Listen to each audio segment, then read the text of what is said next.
Vale.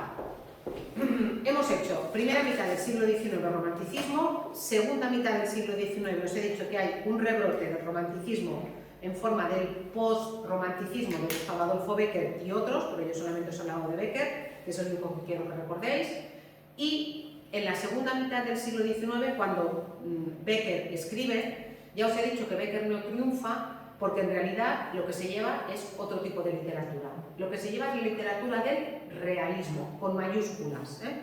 Cuando hablamos de literatura realista con minúsculas, la literatura realista es una literatura verosímil.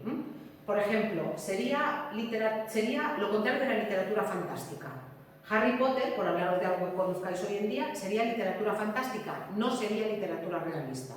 Pero si leéis, yo qué sé, a Almudena Grandes o a alguna de las autoras así que hablan de problemas cotidianos de hoy en día, eso sí que sería literatura realista, ¿de acuerdo? Pero cuando hablamos de realismo con mayúscula, estamos hablando del movimiento literario que triunfa en Europa en la segunda mitad del siglo XIX y que va a ser lo contrario del romanticismo. Por eso, cuando Bécquer escribe, es un rara avis, es un extemporáneo, ¿no? Porque lo que triunfa es la literatura del realismo. ¿Cómo es la literatura del realismo? La literatura del realismo va a partir de las revoluciones burguesas. Los burgueses, que ya se han hecho con el poder en Europa, a través de diferentes revoluciones, van a querer un tipo de literatura que los refleje.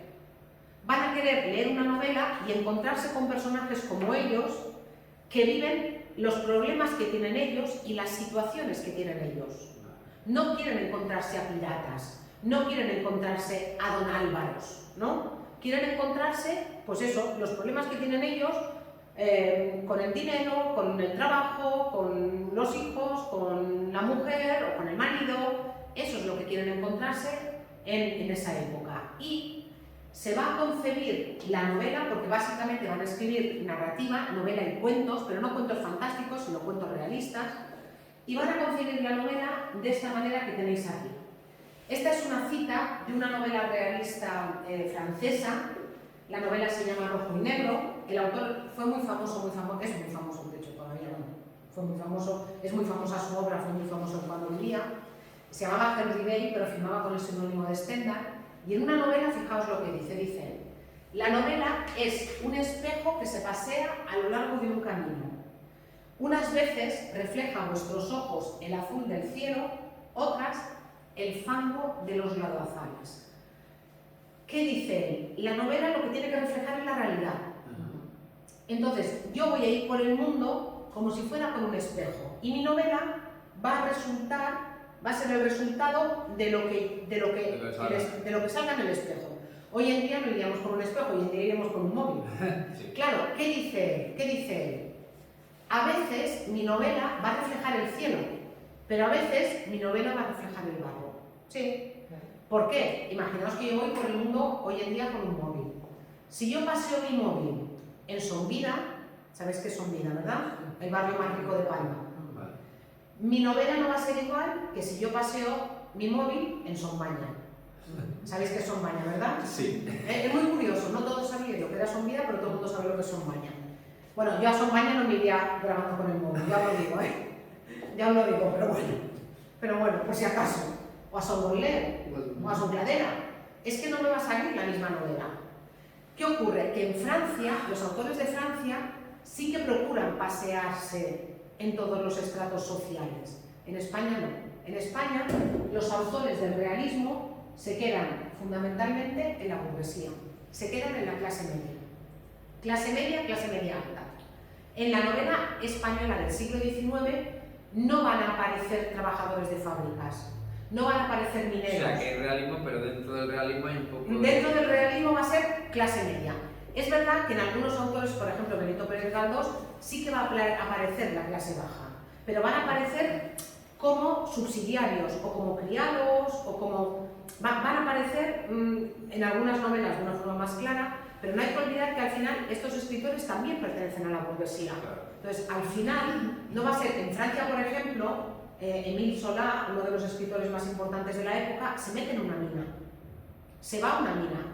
Charles Dickens, ¿os suena Dickens? Charles Dickens. Dickens en Inglaterra refleja la miseria de los niños, refleja la miseria de los que trabajan en las fábricas de algodón, que mueren allí asfixiados por el polvo que respiran. Eso Dickens lo refleja en sus novelas, refleja la miseria del proletariado. En la novela realista española, no, en la novela realista española nos quedamos en la burguesía y en los problemas de la burguesía y como mucho en los problemas de las clases bajas que se relacionan con la burguesía.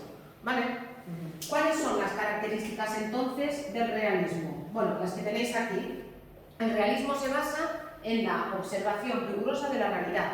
Los autores realistas no van a escribir novela histórica, los autores realistas van a escribir de lo que conocen. Galdós vive en Madrid y Galdós habla del Madrid que él conoce, no habla de otra cosa. ¿Vale?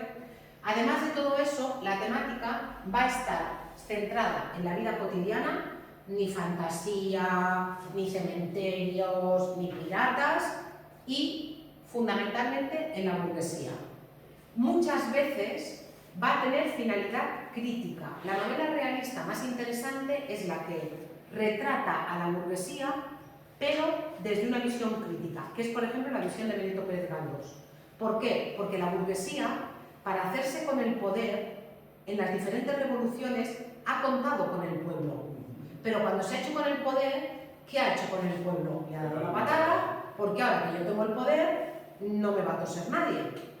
Entonces, muchas veces es una visión crítica con la burguesía, con cómo ha tratado a las clases más bajas y también con los defectos de la burguesía. Esa miseria moral en el sentido de que lo importante son las apariencias, aunque no tenga para comer, me voy a comprar un vestido o un traje para que la gente, para que parezca que, aunque mi matrimonio sea un desastre y yo tenga no sé cuántas amantes, voy a fingir y mi mujer va a ser la pura y la mejor y no sé qué. Entonces, todas esas miserias morales se van a criticar, de forma sutil, pero se van a criticar. Ya os digo, sobre todo Galdós, que es un maestro en esto. Se pretende la objetividad del novelista, lo que os he dicho, pasear el espejo, aunque a veces nosotros vemos al novelista en el punto de vista que elige.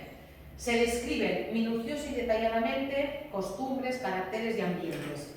Hay novelas realistas que tienen 1000 páginas y son estas novelas que empiezan con la descripción de un salón y tú sabes exactamente de qué color es el último tapetito pequeño que está en la mesa del no sé qué, porque son novelas que como pretenden ser realistas, pretenden describir de forma minuciosa y detallada. Sí, las sé que no son tan largas, pero las buenas son las largas, ya os digo que sí. Se escribe en prosa y se evita toda la grandilocuencia y todo ese lenguaje exagerado y recargado del romanticismo. Van a intentar además, los escritores realistas, que los diferentes personajes hablen de forma coherente con su clase social, que los criados no hablen como los señores y que los señores no hablen como los criados. Lo van a intentar, algunos con más éxito que otros. Lo del empleo del estilo indirecto libre, esto es que, a ver, para encontrarnos lo que piensan los personajes y lo que dicen, no siempre hay diálogo, sino que hay Fortunata pensó que o Fortunata dijo que, de forma indirecta libre. Vale. Y otra cosa que también es muy curiosa, pero contribuye mucho a la sensación de verosimilitud, es que los mismos personajes reaparezcan en diferentes novelas. Por ejemplo, un personaje que es secundario en una novela, luego se convierte en protagonista en otra. ¿Qué consigues con esto? Que cuando lees la siguiente novela, te parece realidad. ¿Por qué? Porque tú a ese personaje ya lo conoces. Evoluciona, ¿no? Sí, y no son personajes, no son segundas partes, sino que es ese personaje que aparece ahí como el prestamista al que recurres cuando no tienes dinero, luego se convierte en protagonista de otra novela. Y cuando tú te encuentras con ese personaje, la sensación es que es un personaje real, aunque no lo sea. ¿Vale? Autores y autora destacada. 3 autores. Yo aquí os cito 3 autores. 2 autores hombres y una autora mujer que a mí me encanta, ella. Y además, os anuncio, salseo. Benito Pérez Galdós, que es el autor del que, en fin, tenéis aquí una biografía y las obras. que además es el autor con el que yo aprobé oposiciones. Mi tema de oposiciones fue Benito Pérez Galdós. Benito Pérez Galdós estuvo enamorado y estuvo liado muchos años con Emilia Pardo Bazán, que es esta señora que tenéis aquí.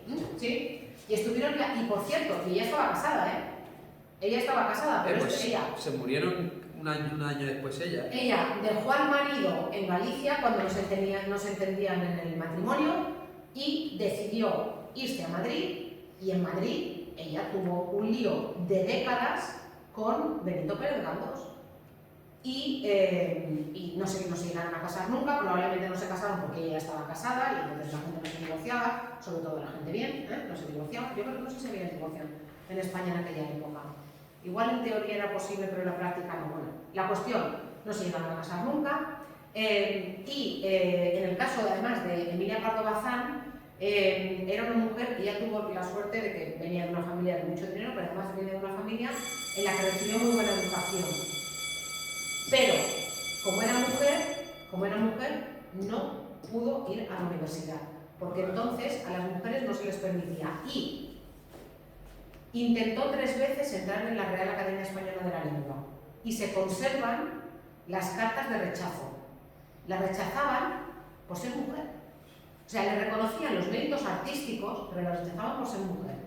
Cuando finalmente, después de mucho luchar, logró ser profesora en la universidad donde ella no había podido estudiar, resulta que los alumnos le hicieron el boicot y no iba ningún alumno a clase, porque no iban a permitir que la mujer les diera clase. Pero era igual. Ella, hoy en día, es una autora feminista, y a mí me gustaría que leyerais un poco todo esto. El próximo día un repaso muy rápido, pero sobre todo, y más viniendo el 8 de marzo como viene ahora, Sí. me gustaría muchísimo que leyerais este texto que tenéis de ella, que se llama El encaje roto, donde veréis un punto de vista feminista. Es un cuento, es una historia, es completa, ¿eh? Es un poco largo, pero nada, lo leeréis en 10 minutos y a mí es una de las historias que más me gustan, ¿eh? Sí. Bueno, y con esto podéis hacer todas las actividades de literatura. La refuerzo cuarta, leéis aquí los textos y los autores, aunque yo no repase, yo lo digo para que vayáis adelantando trabajo, ¿eh? Y luego también, aquí tenéis una comparación entre el romanticismo y el realismo, para que veáis las diferencias, y ya podéis hacer también la actividad evaluable. Vale, de los autores, estos 3 que hemos visto, ¿qué nos miramos así bien? Miraos bien los textos y la obra. Vale, y la